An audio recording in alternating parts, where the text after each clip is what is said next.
مساء الخير يا حبايبي. النهارده هنعمل كيكه الباستا فلورا. الكيكه دي من زمان قوي كنا بنعملها، بتتعمل بالمربى. عندنا 2.5 دقيق، نص كوبايه سمنه او زيت، 3/4 كوبايه سكر، باكو بيكنج باودر، نص كوبايه مربى مشمش، ونص كوبايه لبن او ميه.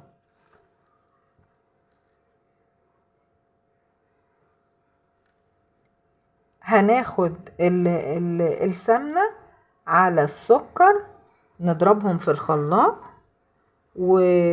وناخد البيكنج باودر نحطه على الدقيق. بس هي دي مقاديرنا.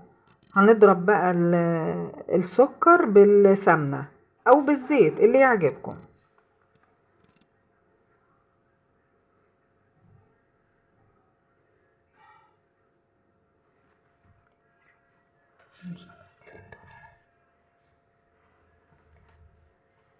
هنوصل الضرب لغاية اما تنعم خالص، فهنحط بق مية بس او بق اللبن علشان ينضرب كويس، لانها مش عارفة تتجانس مع بعضها لغاية اما تتهمك مع بعضها خالص.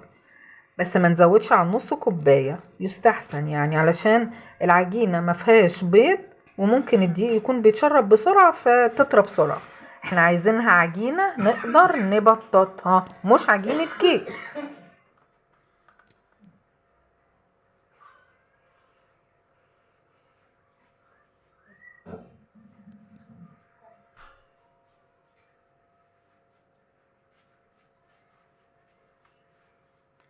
هنقلبها شوية وبعدين هنحطها في الطبق. هي كده متضربت كويس. هنحط بقى الدقيق شوية بشوية ونقلب لغاية ما يتخلط ببعضه حبة بحبة، عشان نقدر يعني تقلبهم مع بعض عشان ايه ما يكلكعش على بعضه.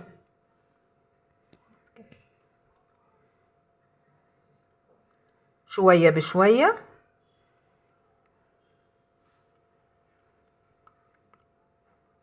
لغاية ما نخلص كل الكمية. طبعا احنا دهنين صينية بالزيت او بالسمنة وعليها دقيق عادي خالص زي ما بنعمل الكيك. العجينة اهي اكتملت بقت زي الفل، بتتبطط يا جماعة. هنقسمها، ناخد تقريبا الربع او اكتر من الربع، يعني تلت العجينة، نركنها على جنب وناخد باقي العجينة نبطط حتة بحتة ونحطها في قلب الصينية. بصوا معايا اهي، بنبطط شوية بشوية حتة حتة كده لغاية اما نوصل لان نخلي الصينية تبقى بالظبط كأنها كيك. طبعا الصينية دي مقاسها 26، ما نعملش اكتر من كده ويستحسن يعني، بس لو هنزود ما نزودش اكتر من 28، بس هتبقى رقيقة شوية. هنوصل العجينة ببعضها، نبططها على قد ما نقدر تكون ايه بالظبط، يعني متساوية على قد ما نقدر.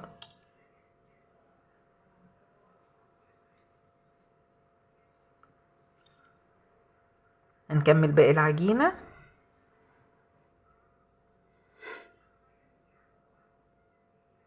الباستا فلورا دي يا جماعة احنا كنا بنعملها من سنين، الله يرحمها حماتي بقى هي اللي كانت معلمهاني.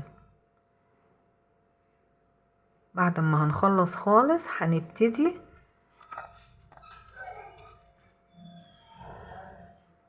في فراغ لسه هنعمله اهو، نكمله.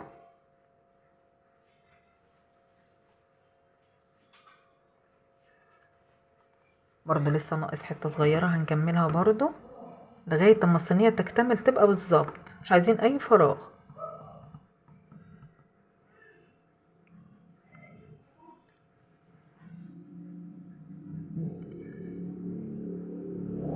بصوا بقى، هنبتدي ناخد المربى دي، مربى المشمش اللي احنا عاملينها في فيديو قبل كده، يا ريت ترجعوا له. ممكن مربى مشمش او لارنج، ما ينفعش اي مربى تانية، لازم حاجة تكون فيها مزازة شوية. هنفرد المربى على العجينة بس ما نجيبش على الطروف علشان ما تلزقش وتعمل لنا مشكلة وتتحرق من الجناب. هنحاول بقدر الامكان نخليها في الوسط، بلاش الطرف.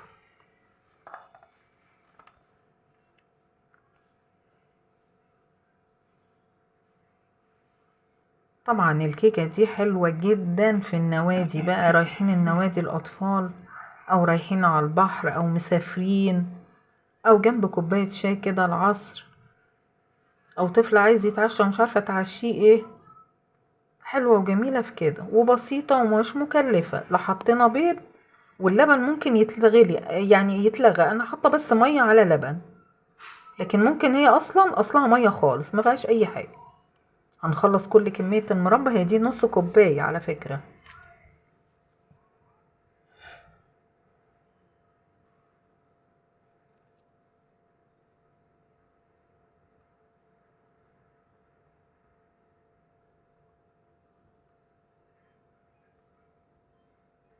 هنبتدي بقى ناخد باقي العجينة ونعملها ايه، نلفها زي الصوابع كده ونزين بيها الصينية.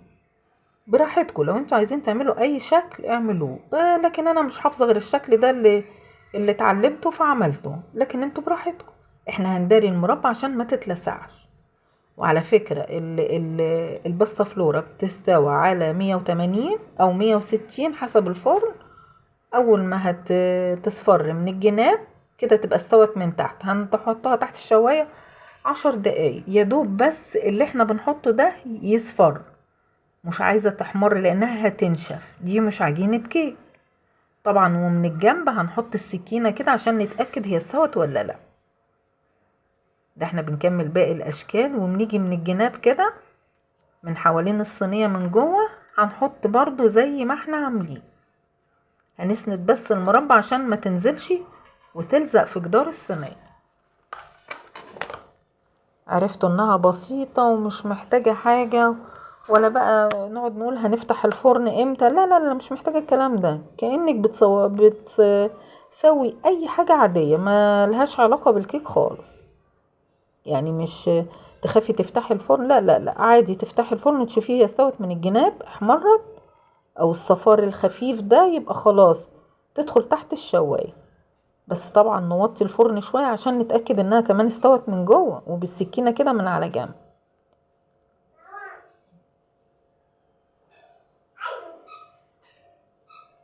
اظن بسيطة وسهلة وما فيهاش اي حاجة. يعني ممكن اطفالنا كمان يقفوا يعملوا الحاجات الجميلة اللي احنا بنحطها دي، هم يقفوا يعملوها يساعدونا فيها، ما فيهاش حاجة خالص ولا اي حاجة، ولا محتاجة فن، حتى مش محتاجة فن. لو انت عايزة ما تعملهاش مربعات، عايزة تعمليها معينات، عادي ما فيش. انا اديتكم الفكرة بس، واللي انتوا عايزين تعملوه اعملوه. يا رب بس يعني تعجبكم. بنكمل لسه اهو.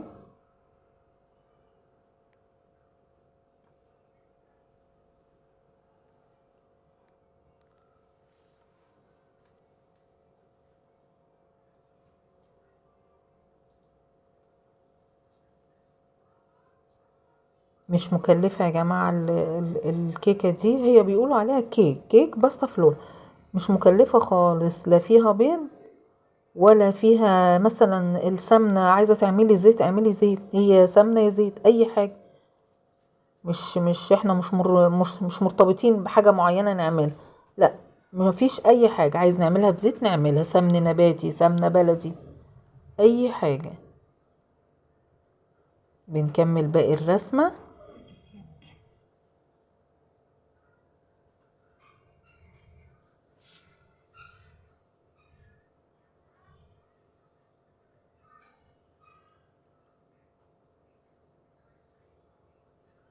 وخلاص كده احنا خلصنا اهو.